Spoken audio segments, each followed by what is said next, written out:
Hello my lovely people, welcome back to my channel. I greet you according to your time and the time you are seeing this video.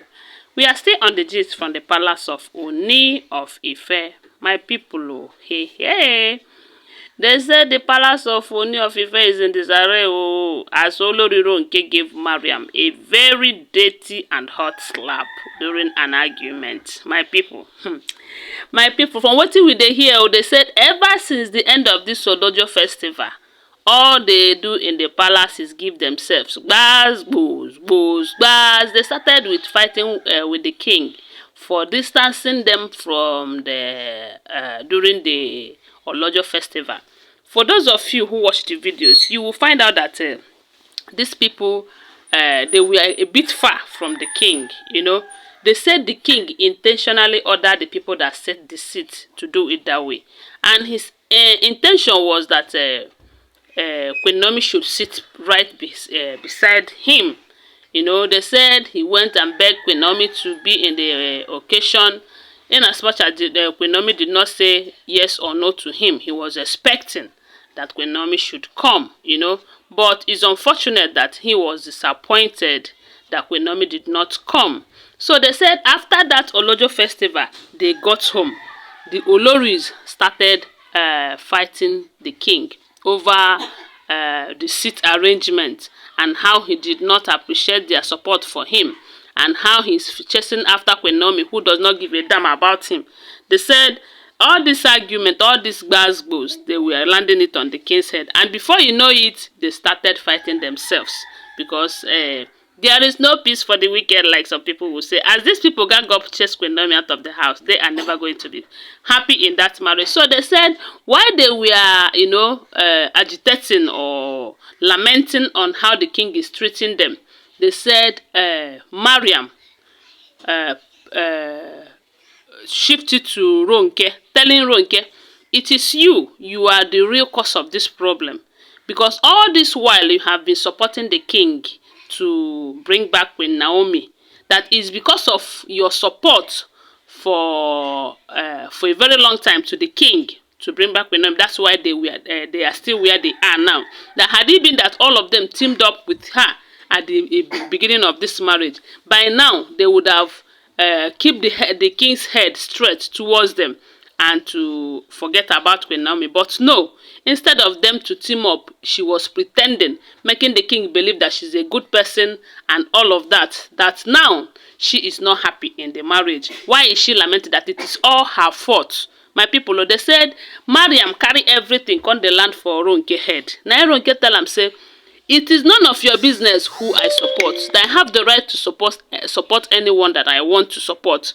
But coming to think of it, Ronke is just fake. She did not support the king. She was just pretending, making the king believe that she is in his side.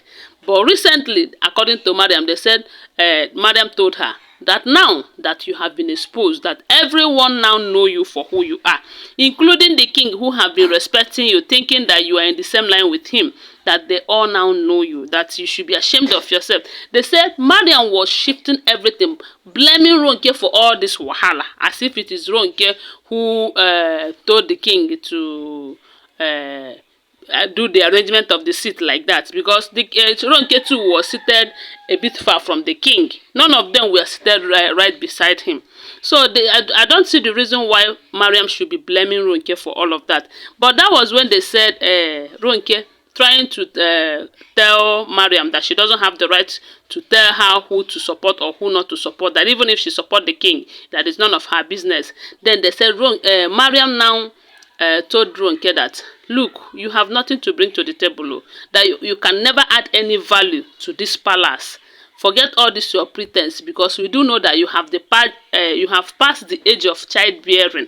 So no matter how you fake it, that you are never going to give the king any child, that it will be better for you to stay away and give them the chance, they that still have the opportunity. My people, now they say that one can ring for Ronke's head, bang bang, and she no fit take am any longer.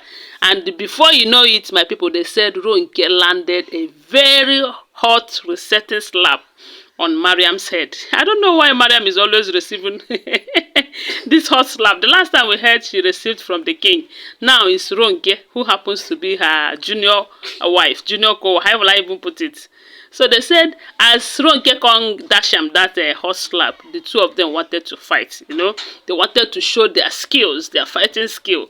That was when they said Temitope intervened and told them that they are trying to create a scene, that people will start videoing them and start sharing it online, and they should know that people are always interested in their matter, so that they shouldn't give them the reason to still bring bad name to them and all of that. They said it was Ronke, Temitope, who stand in the gap and was, if not for intervention of some people around, they would have landed all the slap on Ronke's head, on Temitope's head, because she stood amidst the two of them and saying, trying to settle their issues, telling them that enough is enough, that people are looking up to them, that they are creating sin and all of that. So, but come to think of it, Mariam that is telling Ronke that she is old enough and cannot bear a child.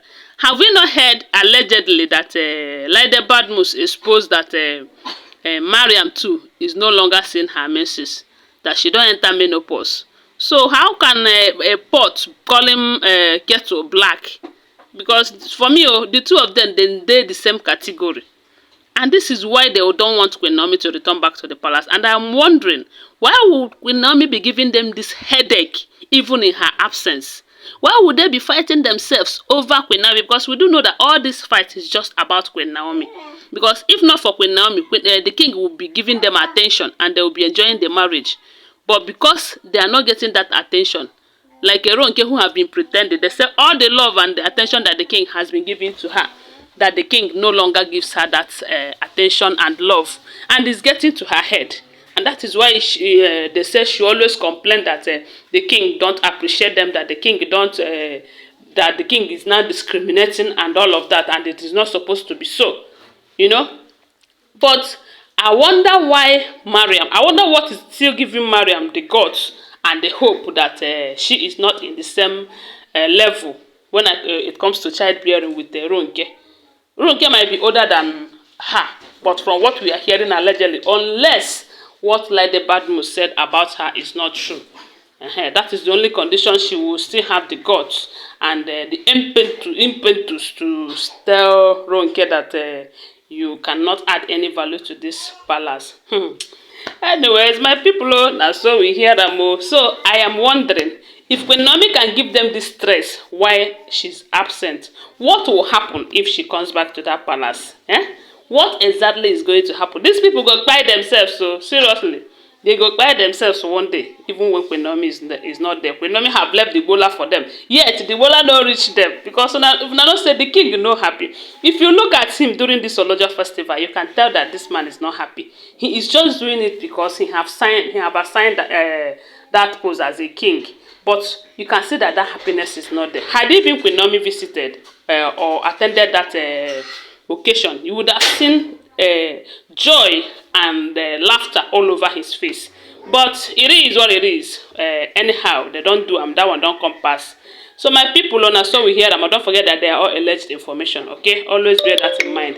Thanks for watching. Please give this video a thumbs up, say your opinion in the comment section, and share my video. And subscribe to my channel if you're yet to subscribe. Bye for now. Love you guys.